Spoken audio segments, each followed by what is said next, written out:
We defended the Earth when it was abandoned. The evacuation ships had long since disappeared into the black void, carrying humanity's elite toward distant colonies, while Earth burned beneath alien bombardment.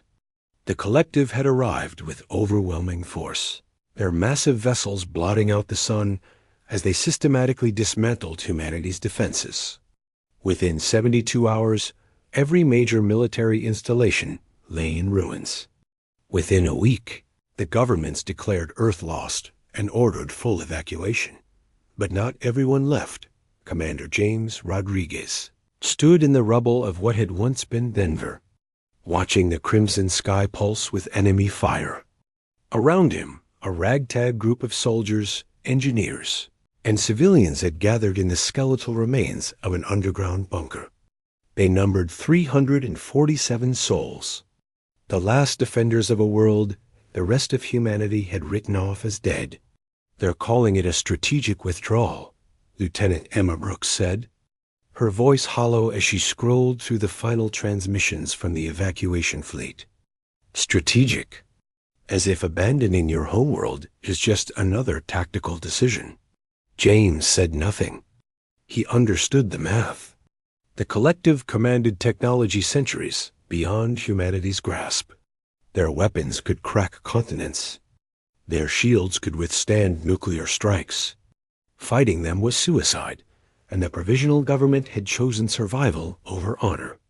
The evacuation fleets would carry humanity's remnants to the outer colonies, where they might rebuild and endure. But James and his people had chosen differently. "Sir, we're picking up movement in Sector 7, called out Private Tom Miller from his jury-rigged sensor station. 3 collector drones moving in a search pattern. How long until they reach us?" 20 minutes, maybe less. James moved to the tactical display, studying the holographic representation of the ruins above. The bunker had once served as a command center for North American defense operations. Now it was their tomb, unless they could turn it into a fortress. "Get everyone to stations," he ordered. "Emma, I want those plasma charges ready on my mark. Miller, keep tracking those drones. The moment they detect us, we spring the trap." The weeks that followed the evacuation had been brutal. The collective had assumed Earth was theirs for the taking, ready to harvest for resources once the troublesome humans had fled. They hadn't expected resistance. They certainly hadn't expected humans to fight with the desperate creativity of a cornered animal. James and his people had learned to scavenge. Every destroyed collector drone yielded technology they could barely understand, but quickly learned to weaponize. The aliens used energy shields, so the humans built railguns from mining equipment, hurling projectiles at relativistic speeds that punched through barriers designed for energy weapons. The collectors relied on advanced sensors, so the humans coated themselves in radar-absorbing materials stripped from their own destroyed stealth aircraft. They fought dirty. They fought smart. They fought without hope of victory, only the bitter satisfaction of making the aliens pay for every meter of Earth they claimed. The trap in Sector 7 went perfectly. The plasma charges, salvaged from a collector patrol ship and rewired by Emma's engineering team, detonated in a cascading sequence that vaporized all 3 drones before they could transmit their findings. It bought them another week of anonymity, another week of survival. But survival was becoming harder. "We're down to 40% munitions," Emma reported during their evening briefing. "Food supplies will last another month if we ration carefully. Medical supplies are critically low. How many people can we move if we have to evacuate this position?" James asked. "All of them, but we'd have to leave most of our equipment behind." Dr. Lisa Park, the group's chief medical officer, leaned forward. "We have 17 wounded who can't walk without assistance.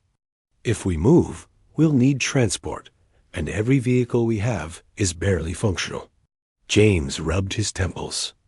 The exhaustion was catching up to all of them. They'd been fighting for 3 months with minimal rest, constantly relocating to avoid collector search parties. Every day was a gamble against impossible odds. "The question isn't whether we can keep fighting," he said quietly. "The question is whether we should." The room fell silent. "Sir?" Emma's voice carried a note of concern.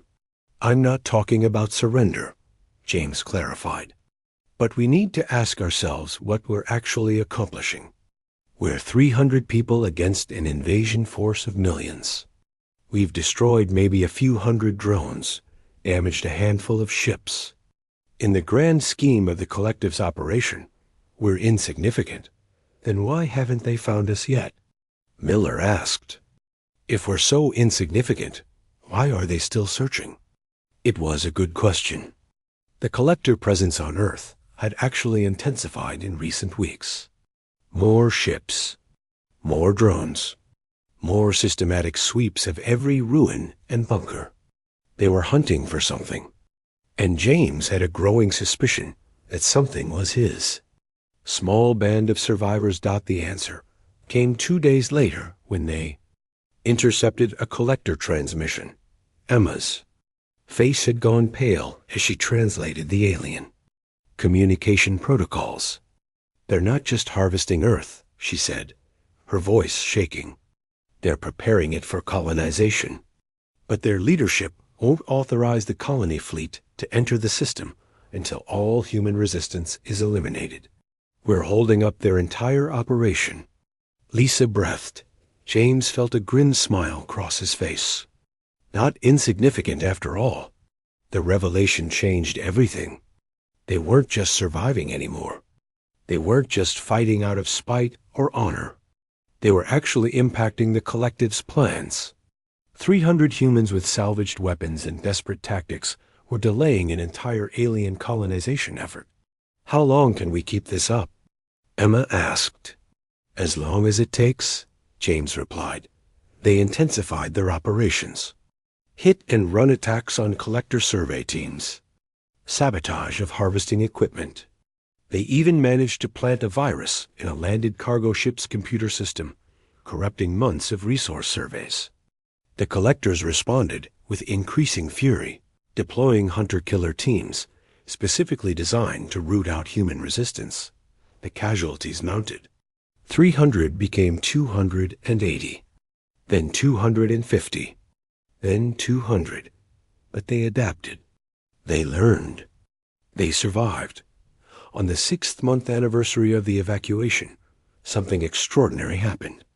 Miller picked up a transmission, not from the collectors, but from human military channels. "Sir, you need to hear this," he said, his voice trembling with emotion. James listened to the message, broadcast on old Earth military frequencies. It was from Admiral Patricia Hayes, commander of the Second Fleet.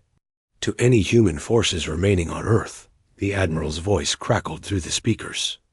"This is Second Fleet, 20 ships strong, en route to your position. We received intelligence that resistance forces are still operational planetside. The provisional government has been removed. Humanity is coming home. Hold on. We're coming." The bunker erupted in chaos. Cheers, tears, disbelief. James stood frozen, unable to process the words. "They're coming back," Emma whispered. "We held long enough. They're actually coming back." "Sir, I'm picking up massive energy signatures in high orbit," Miller reported, his professionalism barely containing his excitement. 23 human vessels dropping out of faster-than-light travel. They're engaging the collector fleet. James pulled up the tactical display, watching in awe as human warships, newly retrofitted with salvaged alien technology, tore into the collector forces. The aliens had grown complacent, expecting no resistance beyond a few scattered guerrillas. They weren't prepared for a full military assault. The battle lasted 18 hours. When it was over, the collective fleet was in full retreat, their colonization plans in ruins. 3 days later, James stood on the surface, breathing unfiltered Earth air for the first time in months. Across the ruins of Denver, landing craft were touching down, bringing soldiers, supplies, and colonists ready to rebuild. Admiral Hayes herself came to meet them, her face etched with respect and something approaching reverence. "Commander Rodriguez," she said, saluting sharply. "On behalf of humanity, thank you.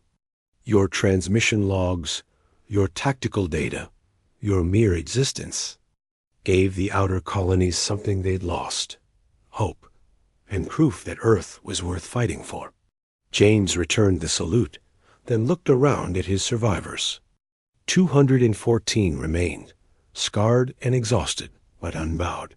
"We just did what needed doing," he said simply. "You defended Earth when humanity abandoned it," Hayes replied. "And now Earth returns to its rightful heirs, not its executioners. The collective will find no easy prey here, not while humans draw breath." Above them, the first reconstruction shuttles began their descent, carrying the seeds of humanity's resurgence. Earth had been abandoned, written off, left to die. But it had survived.